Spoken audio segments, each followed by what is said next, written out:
Millions of Canadians have been waiting for this day too, and today are saying it's summer, really? In many places it sure doesn't feel like it. Toronto is one of the exceptions, so today we sent Mike Drolet to the beach there to give us a roundup of Canada's start to summer. Mike? Donna, I think most Canadians are ready to give the kiss off to spring and embrace summer, but that's easier said than done considering the wild and wacky weather we've seen coast to coast. Looking around Toronto, you'd think summer has been in full swing for a month. Uptown, it's festival season. Downtown at the beach, it's sandcastle season. The first day of summer is always a story. Good or bad depends on where you are in the country. Vancouver has seen only 3 days this month exceed 20 degrees, prompting some to call it Junuary. Cool isn't so bad when you consider what's happening in Edmonton.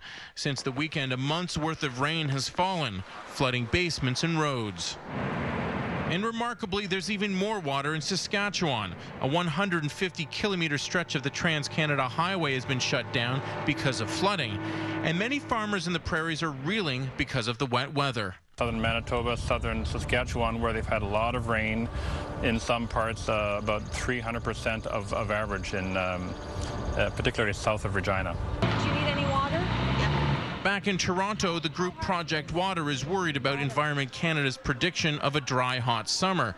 They expect to hand out 250,000 bottles of water to people living on the streets like Kimberly. When you dehydrate and you're hot, you feel like you're going to faint. In fact, every year more of the most vulnerable die from dehydration in the summer than exposure in the winter.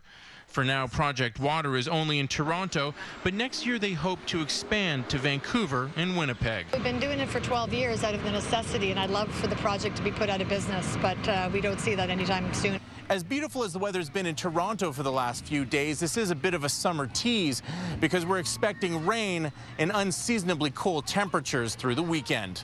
Donna? Mike Drolet at the beach in Toronto, thanks.